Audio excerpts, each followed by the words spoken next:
Inter Milan terus tekan Napoli dan Atalanta dalam perburuan Scudetto usai bekuk Parma.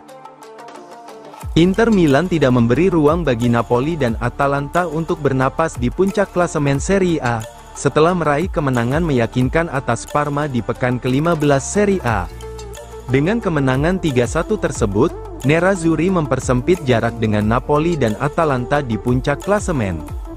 Menurut laporan Corriere della Sera, kemenangan ini tidak hanya soal hasil, tetapi juga performa meyakinkan dari sang juara bertahan, Nerazzurri.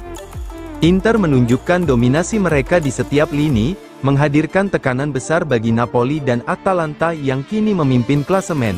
Meski memiliki satu pertandingan tunda melawan Fiorentina di pekan ke-14, Inter tetap fokus dan terus mengumpulkan poin penting.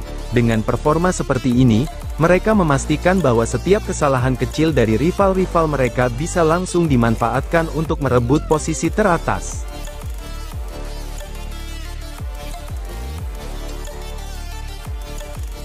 Sudah fit, Acerbi siap comeback di laga Inter Milan kontra Bayer Leverkusen. Inter Milan mendapat angin segar jelang pertandingan penting di matchday 6 League Pace Liga Champions, melawan Bayer Leverkusen. Bek andalan mereka, Francesco Acerbi, dikabarkan siap kembali memperkuat tim setelah pulih dari cedera. Menurut laporan dari Sky Sport Italia via FC Internews, bek tengah berusia 36 tahun tersebut dijadwalkan kembali ke sesi latihan penuh pada Senin besok.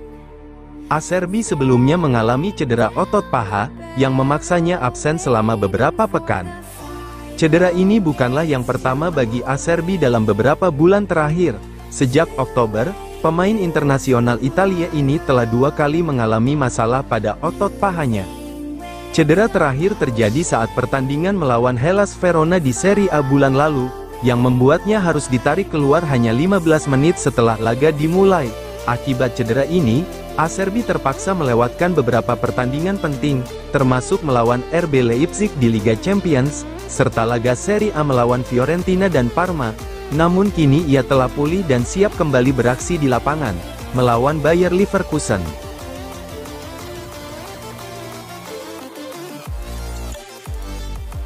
Penampilan dewasa Bisek dengan minim kesalahan, saat Inter Milan menang 3-1 atas Parma. Jan Bisek tampil menonjol dalam kemenangan 3-1 Inter Milan atas Parma, di laga pekan ke-15 Serie A kemarin. Meski hanya ada satu momen kesalahan, performa bek muda asal Jerman itu secara keseluruhan menunjukkan kedewasaan luar biasa. Pada laga tersebut, Bisek dipercaya untuk mengisi posisi bek kanan dalam formasi 3 bek Inter. Bek berusia 24 tahun itu kian akrab dengan peran ini, sering menggantikan Benjamin Pavard yang absen karena cedera paha.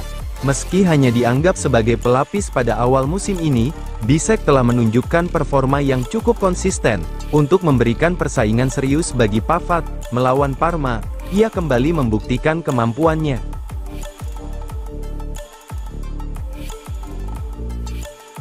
Di Marco masuk jajaran wingback elit Eropa, dengan serangan mematikan.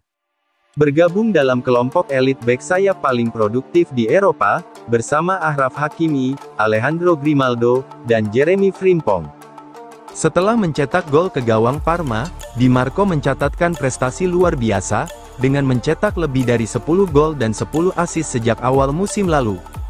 Di Marco memanfaatkan perannya sebagai bek sayap kiri dalam formasi 3-5-2 Inter Milan.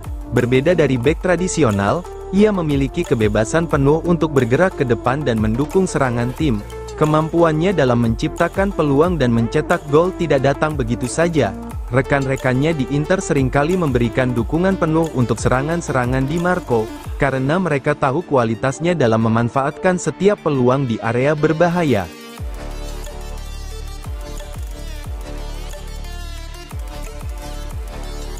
Striker incaran Inter, Castro tampil brilian di laga Bologna kontra Juventus. Pertandingan antara Juventus versus Bologna di pekan ke-15 Serie A, menyisakan nama Santiago Castro sebagai sorotan utama. Striker muda berbakat Bologna ini mencuri perhatian dengan aksi brilian yang menghasilkan gol kedua Bologna, dalam laga tersebut. Castro menunjukkan kreativitas luar biasa melawan Bianconeri, dengan posisi membelakangi gawang, ia memberikan asis menggunakan tumitnya, mengarahkan bola dengan sempurna kepada Tommaso Pobega.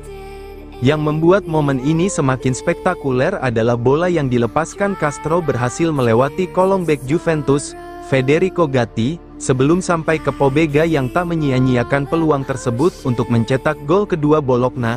Aksi ini tidak hanya menunjukkan bakat teknis Castro, tetapi juga keberanian dan kepercayaan dirinya dalam situasi penting melawan tim sekelas Juventus.